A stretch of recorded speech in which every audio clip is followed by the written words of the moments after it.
Welcome to a new Paradigm of Education podcast. I'm your host, Monique Sayers, and today's guest is Anja Simmons.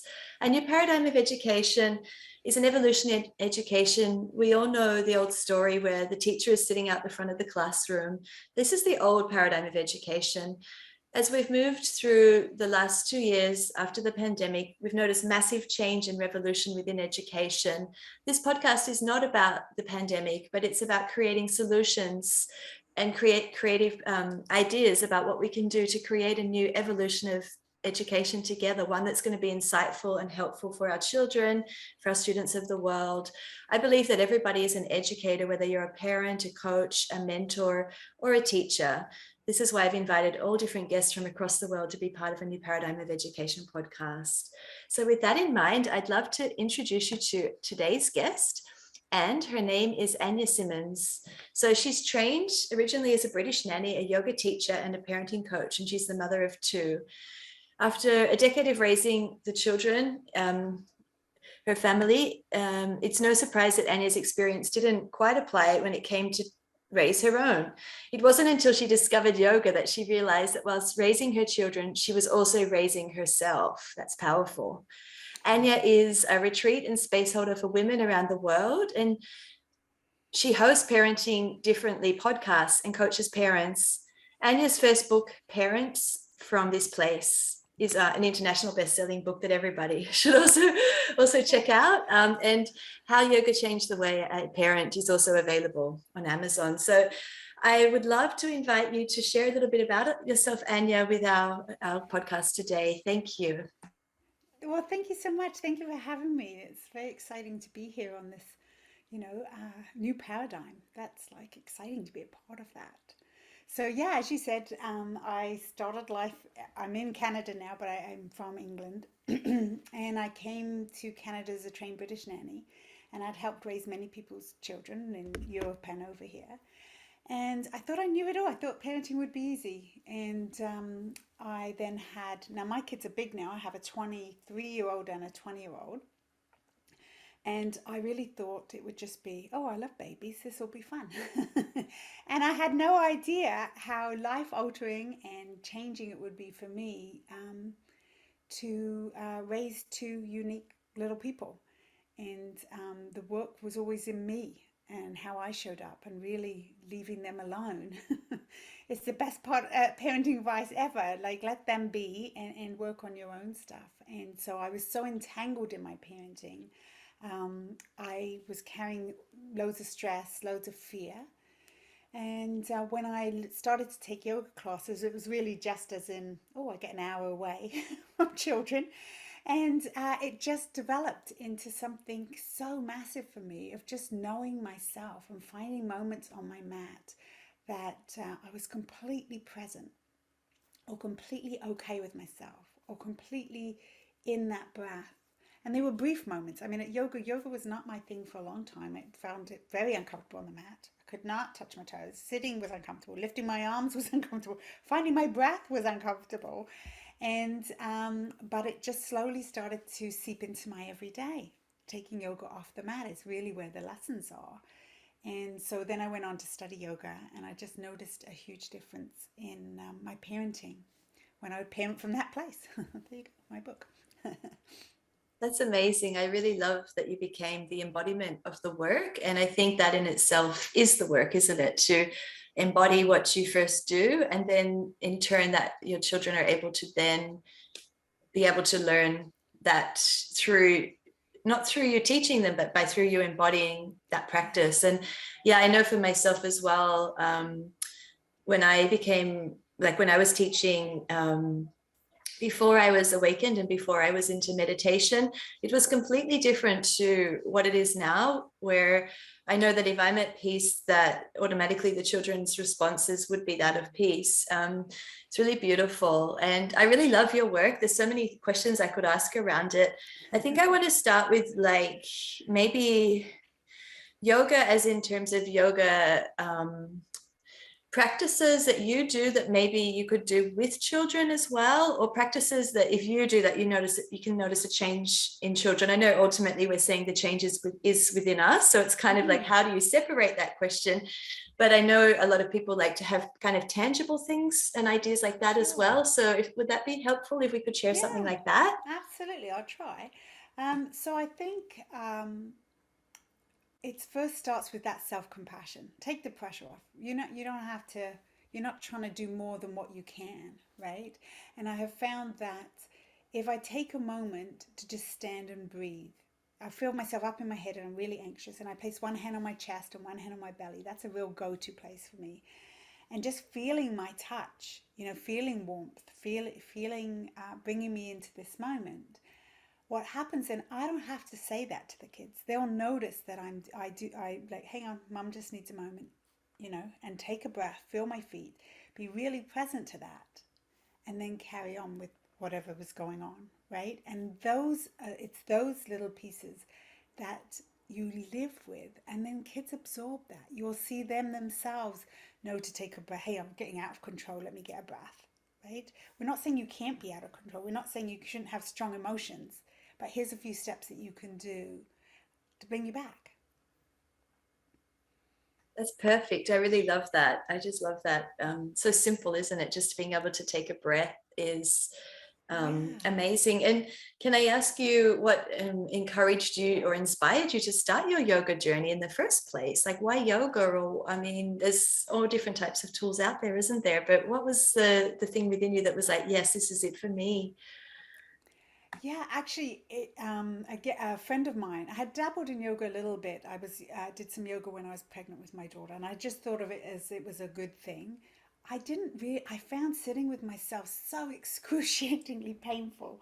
And so, like, oh my God, when is this over? Right? So I came from that place. I definitely didn't come from a place of, oh, I love this. So it took a long time for me to be more in the meditation side. And the, excuse me, the taking classes, a friend of mine had just graduated and was starting classes. And it worked out, it was a time I could go. I think my kids must have been 4 and 6, something like that, I'm thinking. And it became a sanctuary to just do this one thing for me every week. And that's what I did it, I think, for something like 3 years, 4 years, just once a week, an hour and a half yoga class with this teacher. And it just spoke to me so deeply. And I saw the changes. I saw the changes almost instantly from driving my car, and I'm holding the steering wheel, and my whole body is tense. Yeah, I'm not in a hurry. I'm not, like I said, I'm not driving an ambulance. Those moments to just pause a second, or okay. I think for years and years, and I think this is for many of us, I was just a head walking around. I was so unaware of my body. It just did its thing. I would go to the gym. I liked exercise. But this whole going inwards, it was a therapy sort of kind of really like, wow, my body's incredible. It breathes. I mean, I never even thought of breath before, you know. That's so beautiful. That's a lot of wisdom that you can share, because you do mentor also like parents. So you're like a conscious So parenting yeah, coach. Like, how do you, yeah. what would you be saying to somebody like that would like your support out there around what they could do to help themselves or help their children to feel more at peace, and Yeah, whatever you want I to think call that's it? absolutely, absolutely. And I know for myself, when I would meditate, I would just come down the stairs, and in an instant, I'm back to being irritated that people didn't do what they're supposed. The children didn't do what they were supposed to, or maybe my husband. Nobody was doing what they were supposed to while I was meditating, and so um, I help parents, and mostly mothers is really my side of things, because I got so lost in parenting. I was so enmeshed in my kids' lives, like, bloody lean back, lady, take a step back, like, let them be. And I felt that only I could save them and only I could keep them happy. And so I carried all of that. So, assuming there are lots of mothers like that, my approach is often bringing in the yoga, the side of things. Now, I'm well aware I'm a white lady taking parts of the yoga tradition that spoke to me. It's a very deep and rich practice, and it's not my tradition, so I just want to honor that. But the parts that I found on the mat and studied would really help me. So it would be the breath. It would be in the body. It would be just find your feet a second. It would be maybe reach your arms out to the side and overhead a minute to get those ribs moving. Um, Being aware of the energy that I then bring into the room. So if I'm stomping up the stairs because I'm really fed, like, guys, it's the end of the day, I've had enough, I can't parent anymore, like, what can I do to change that? And that's all on me.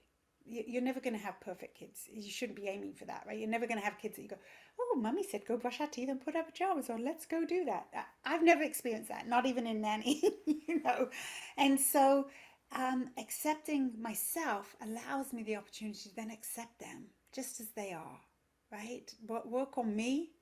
Like if you want your kids more kind, if you're feeling like they're a little cheeky, they're speaking back, or wow, why aren't the kids like really putting effort in? We bring that all onto them. No, where are you not being kind, right? Where are you not being compassionate to yourself? Where are you not really going out your comfort zone? Right? To me, it's all that transition. Like you mentioned earlier, it's not standing at the front and teaching. It's being in it, living it, embodying it, and messing it up, saying sorry, asking for forgiveness, and go again, and messing up. Right? That's okay. There is my kids will be more than happy to come on and tell people how imperfect I am, right? And that's okay. That's not the aim. The aim is a human experience, right? Yeah, I really love that. Of course, it's always coming back to our own wisdom. And I also feel that's a key of the new paradigm of education is almost like our generation of the old paradigm. So there's a lot Mm. that we need to transmute within ourselves. And I feel like the children already are there as the new paradigm. They don't need to do anything. They're just showing up as they are.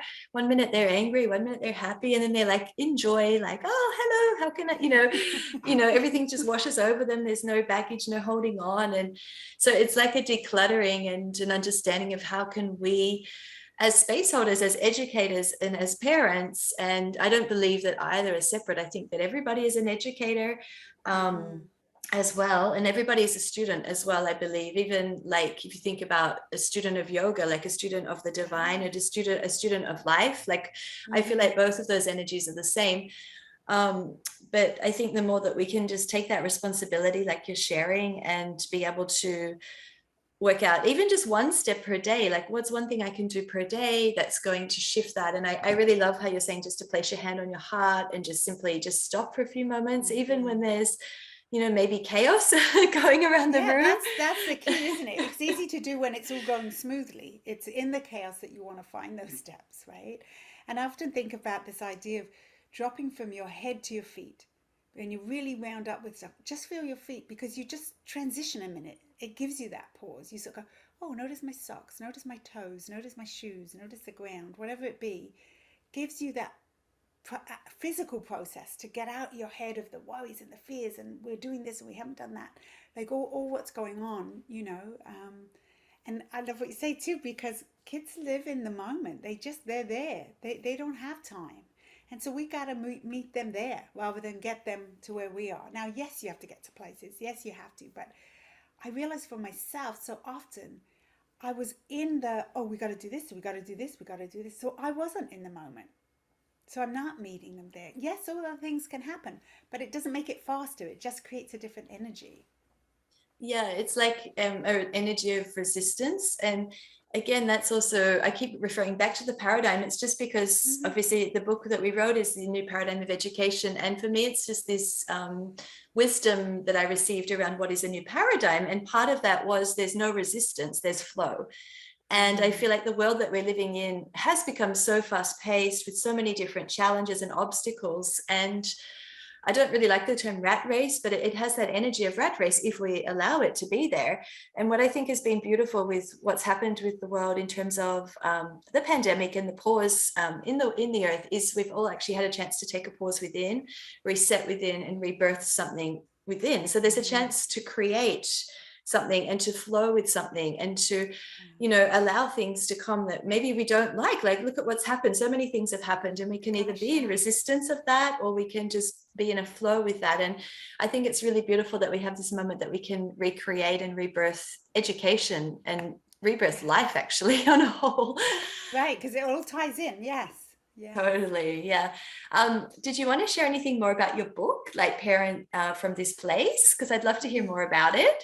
Oh, thank you. Thank you. Yeah, that was a really weird experience for me and growth experience for me because I had never planned to write a book. I don't know if that was in your plan for your book. And I just felt I kept feeling again the divine connection, but in my meditation, I call it my inner voice and saying I need to get bigger and let more people know there are options, there are choices.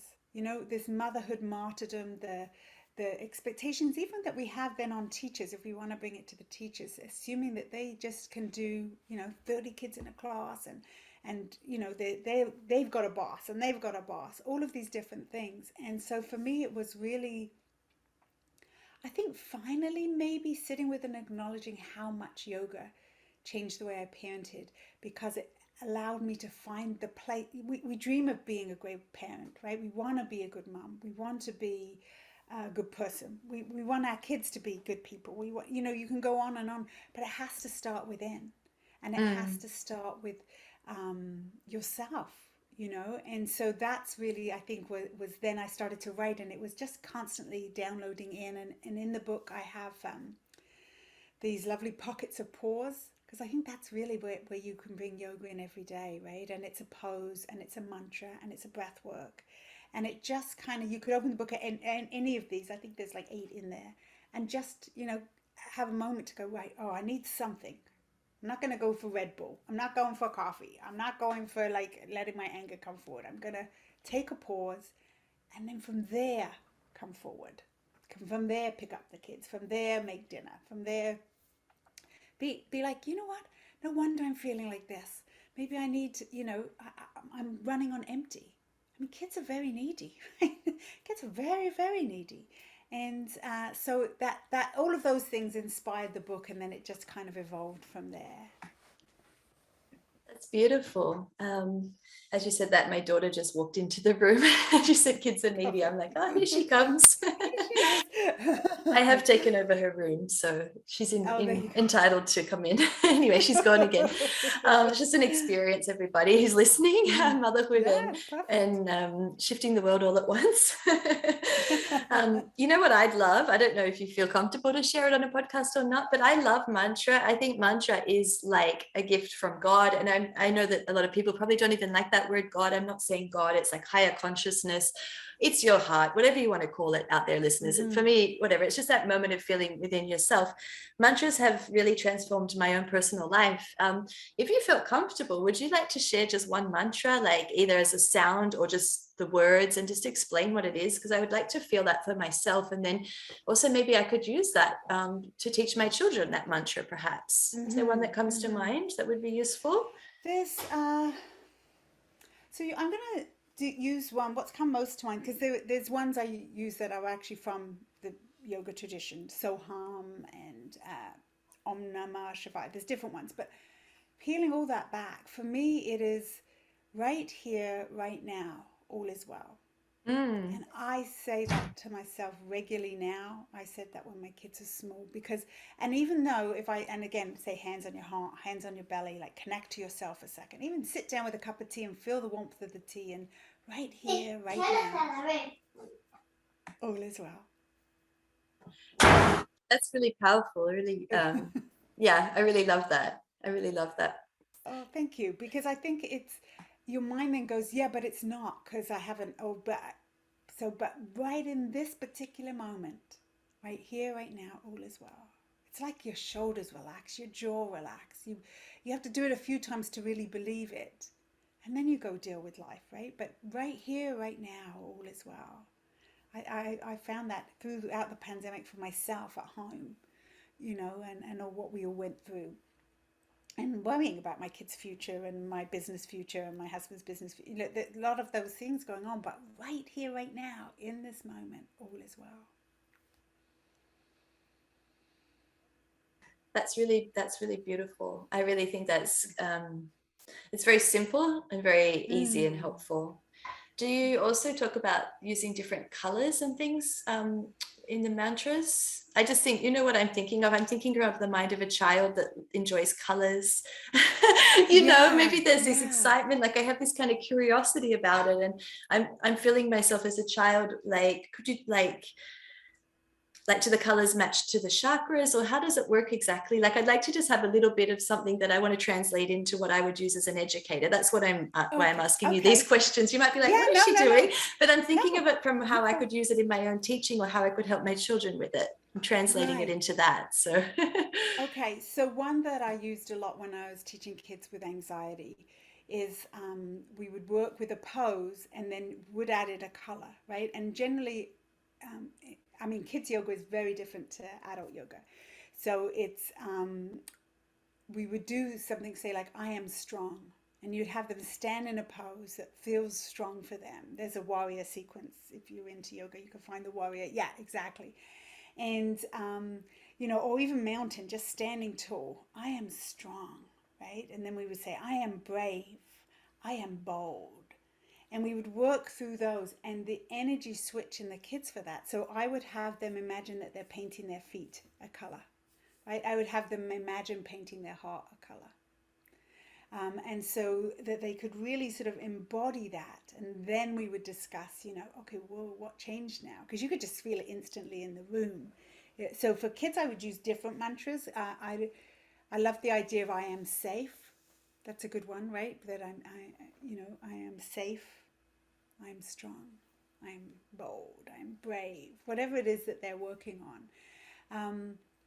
I did use chakras a little bit, but I find that kids just have such wonderful imaginations with it that it could just really be more in where they're at. I'd love to share a breath work actually. That would be great for an educator if that's okay. oh yeah, I would love to. I'd love to witness that, and I really love hearing. I love how you're able to explain all of that information for myself as well, because I have studied the chakras as well, and I love the idea that the rainbow colors, and it sounds all beautiful, but then maybe it is limiting children's imagination, like you're saying. So I'm actually just receiving that wisdom that you're sharing, and that Okay. reflection back that, maybe they don't want to focus on red at that moment. Maybe they see blue, or maybe they don't see anything. Mm. And so I really love that you've reflected that back to me. Thank you so much. That Oh, was you're really very powerful. welcome. And I'm inspired to go and, to just experiment a little bit more with my own daughter, and, the children as well. And I love breath work. So of course I'd love to Okay, witness so that. I was Yes. going to, so with volcano breath, so this is what it would sound like. You'd have your hands in prayer position at your heart and you breathe in 3 times. We're going to raise them up. And then as you exhale, you're letting go of something. So,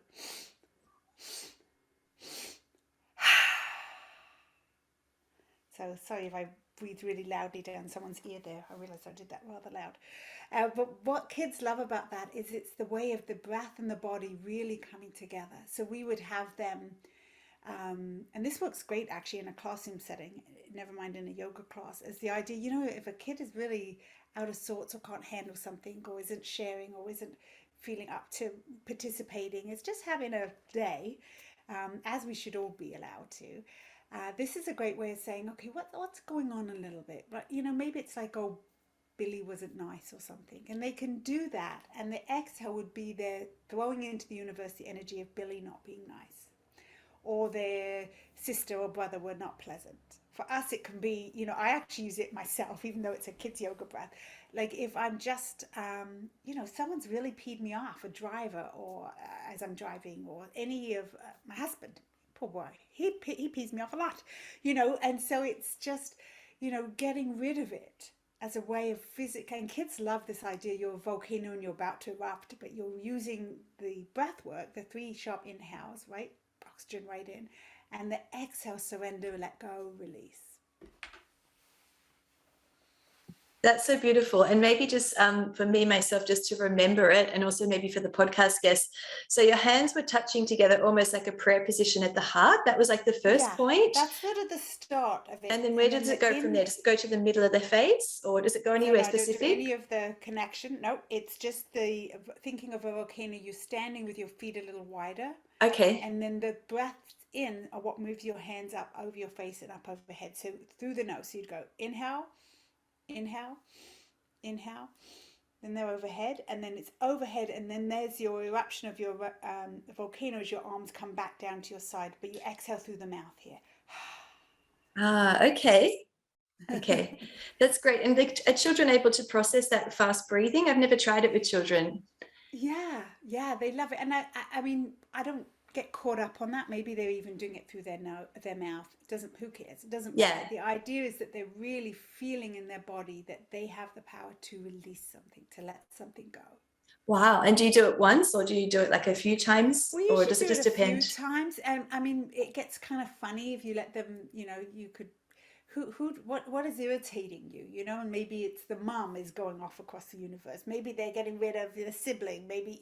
So I mean, in school setting, you probably have to be a little more structured in what you can let go of.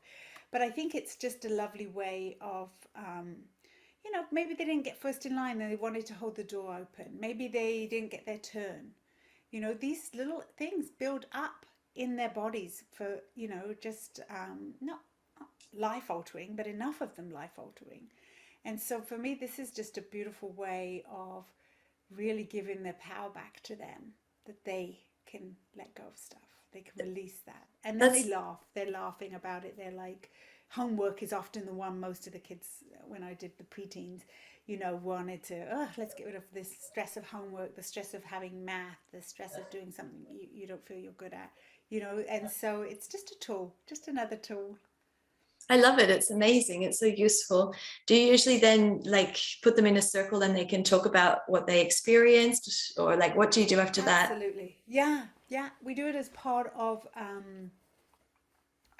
and some kids really want to share and some not so much, so that's okay too. I usually come from my own position, like, I was very upset because my daughter was supposed to walk my dog today and she didn't, and now it's raining, and now I would make up, or usually I have something I'm irritated about, and so that they can really just see that it's a human to a human, that even as an adult, you do not have it all together. I certainly don't. You don't know Mm. all the answers, but this in itself creates this idea of, and many of them would say, they'd come home from school. I remember with my son, he is a very sort of sensitive guy, much more than my daughter was in terms of picking up energy around him, and he was often in trouble, and so he carried all of that. And it would be sort of, he'd come home and they're ratty or they're not so nice, or you're like, whoa, what's going on here? And rather than get in his face and get talking, like, let's just go to your room. Why don't you go to your room and do a few volcanoes and really let it out? Mm. And they would, they would love that. I really love that. I wish I could ask you like for 20 tips. It's so powerful. I've They're got many. really, yeah, that's amazing. I really think that's so useful for everybody to hear. And you also mentioned something about like how powerful yoga can be like for transitions and things. Like in schools, Mhm. like I imagine, or even in life, like when there's busyness going on, like could you explain more about that? Sure, sure. So, and for most kids, when they move from one activity to another, it can be hard going. And then I'm thinking of in the school setting, the regular school system.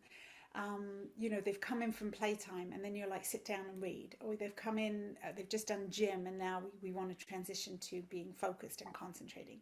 And I don't know about you, but that's pretty hard. Your energy's all over the place. You just ran around, or maybe you're coloring, and now you can't. Now you have to go out. So those transitions are tricky for adults and definitely for children. And it's nothing wrong with the child. This is just, it is tricky, a tricky thing. So what I found was, if we take a moment and transition their energy first, then they're more receptive to it. And by that I mean, we could, so say, let's do the coming in from outside, right? And now it's like, okay, no more playing around. Now we're getting to work. Let's get serious. I don't know if people say that, but anyway. And so it's a lovely way to say, I would like you all to stand as mountains. So you're just standing in an upright position, hands by your side, and feel your feet, right? You could sort of start with, we're coming in, let's all find our mountain pose. And then balancing poses are fantastic for transitions. So it could be tree pose. And you don't have to even know the names or do anything specific. Kids like that, but it doesn't, you could also call it whatever fits you. And standing on one leg, it's really tricky to do if your mind's elsewhere, even for children. right? And we want to bring in the breath. Make sure you're breathing. You don't even have to have a particular breath. Make sure you're breathing and you're standing on, say you're, if I talk it through, so if you're standing on your left leg and you open up your right leg so that your right foot is to the inside of the left leg. That's kind of like your tree branch, right? And kids are great because their imaginations are right in there. What kind of tree are you? What, is it windy where you are a tree? Like it bounces a little off. And then raising your arms up overhead, however you want, or keeping them at your heart. And then find your breath. And this only needs to be a little short activity to help them bring their mind back to this moment, their body back to this moment. We can't assume we know what's going on in their heads. We can't assume we know how they're feeling. It's hard for us. And that there's many different balancing poses. I don't have to tell you all of them, but the tree is a standard one. Another one is crane, where you actually would bring your knee out in front instead of out to the side. That might be a bit easier. And don't worry about the logistics of if they're really balancing or if they're holding on. They know themselves. They're fine. They've got it. Doesn't matter how it is. It's the energy of coming back. And for the teacher too, right, to be part of that transition.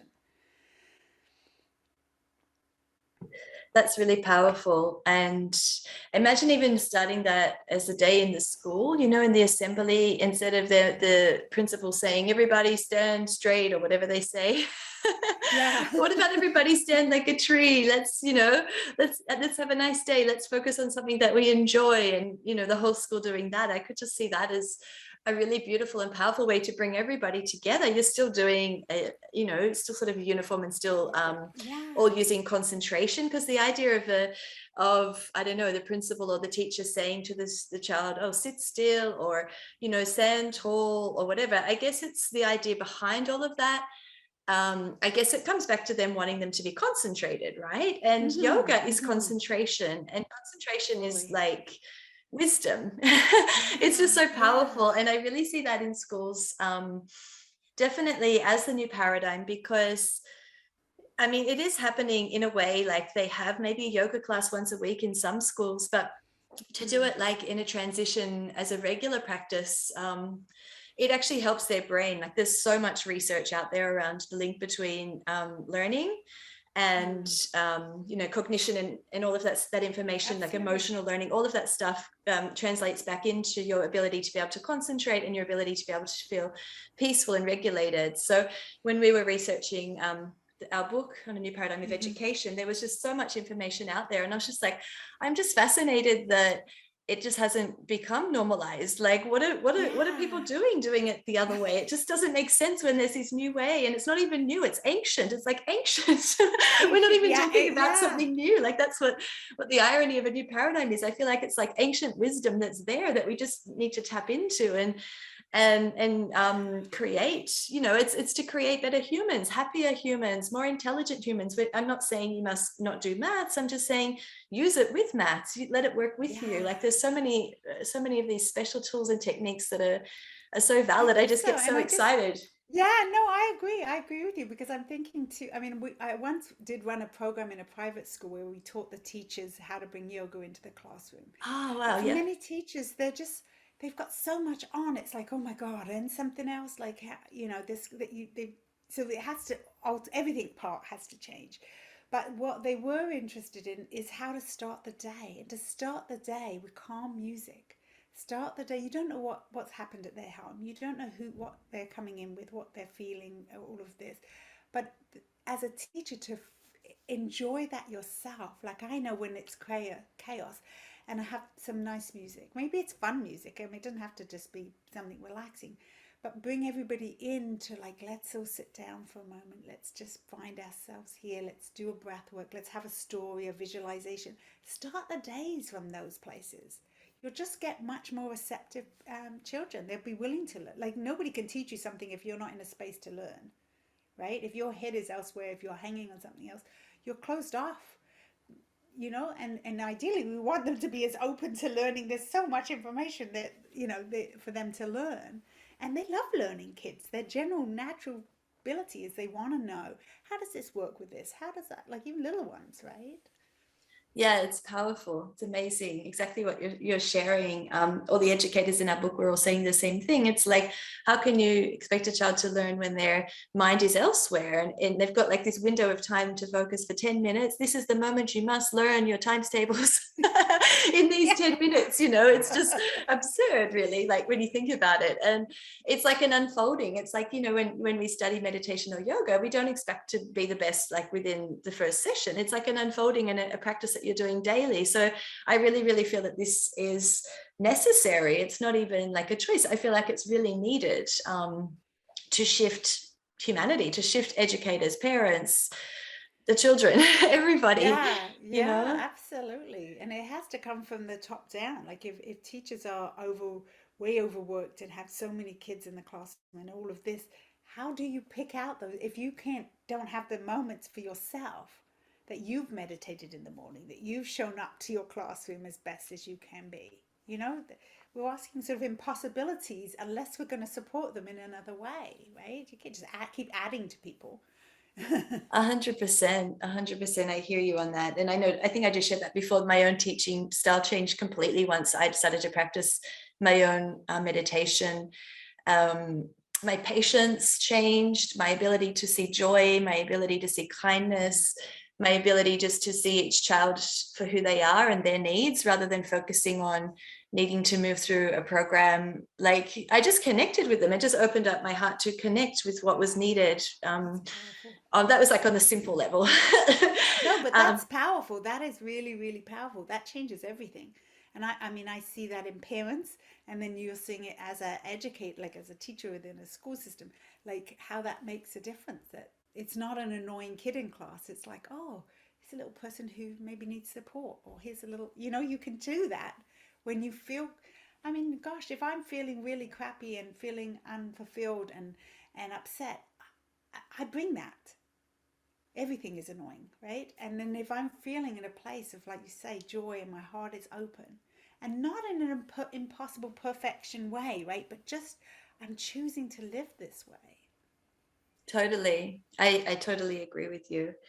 And I think one other thing that came to mind too is as a teacher, sometimes when I'm standing at the front of the classroom, I wasn't able to address my own emotions, like if I was feeling deeply angry or whatever inside of myself, Yeah. because I have children sitting there around me who are, I'm their role model. And in the school system, we're taught to, be kind or be quiet, or you're not taught to be like, oh, hey, children, I'm feeling angry. How are you? Like it was never that kind of Mm-hmm. awareness of emotion. But what I feel is that by doing the regulation and doing the things like that, you're able to kind of then just kind of place that somewhere to deal with later and then be able to address the children in a beautiful way, because we are human at the same time. Mm-hmm. And yeah, and I also want to take it a step further. This is just me thinking out loud of allowing children to be able to learn how to learn about emotion, because quite often um, the response that parents want to hear is, oh, I'm good, mummy. You Yeah, never want to hear that the other takes it way. all off me, right? Yeah. Yeah, Oh, you you never had a want to good hear day? that. Perfect. Yeah, and I like quite often I would ask children, how are you? And they're like, yeah, I'm okay. Like they never knew how to say anything more than good. Like, do you feel kind? Do you feel happy? Do you feel sad? And they would often be like, I don't know. I don't know. So like I think that is Mm-hmm. also a skill to learn as well, how to. Absolutely, to allow, and I think what came to mind for me with, if you're at the front and you're feeling frustrated or angry, the kids are going to sense that whether you try to hide it or not, right? So Mhm. you could, within your own truth, say, you know what, I've had a bit of and as parents, like you don't, I've had a kind of tough day, guys. I just want you to know it's not about you, because kids take it all on, right? It's not about you. So let's stand up and do reach for your power, a different breath work I'm thinking of, where you reach up, you inhale, and then you bring your fist down towards your solar plexus, right? Your power station. Inhale, and you could do something, or let's just put on some music and dance. I need to release, and you give them permission for that. You give them permission to go, wow, you damn right you can feel angry and sad, and you don't always have a reason, right? It's allowed to not even have a particular thing. It's an emotion. We're people. It's amazing. I just, before we finish for today, I wanted to know, like, all this wisdom that you're sharing with me, and my eyes are like dropping. Like, do you have that captured anywhere in a course or in a book, or can people find you to know this wisdom? Because I'm really interested myself to learn more about how I can help the children. And then also, I guess you also support parents, so you could share about that aspect as well. Sure. So my book is more my journey, and there's definitely pieces in there to lots of pieces about how yoga changed all that for me, and many examples as well. So that's one place. I actually am almost ready to release a course that I have done called Parenting Using the Gifts of Yoga, where it will be more specific to.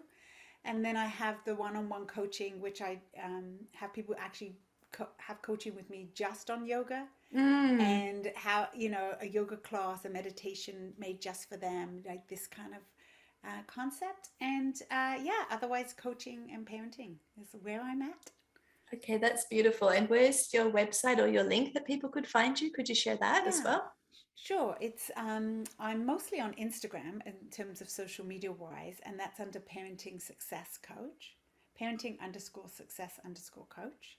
And my website is the same, www.parentingsuccesscoach.com. That's beautiful. And your book is available on Amazon as well if people want Yes. to get that as well, which is Yeah, really parenting powerful. We'll from put this all place. Yeah. parenting from this place, and we'll put all the links for all of that in the bottom as well. So it's been an Excellent. absolute honor to connect with you today. I feel like Thank I've you. learned so much about myself and about education, Oh, parenting, about wonderful. tips I can use for my classroom and my children as well. Thank you. Thank you very much. Good. I'm glad it resonated. Yeah, thank you so much. So thank you everybody for tuning in to a New Paradigm of Education podcast. I feel like closing by saying namaste, because I think that really suits this podcast, and it's a blessing for everybody out there to have peace and love, enjoying their life. And thank you for listening to all of us. Namaste.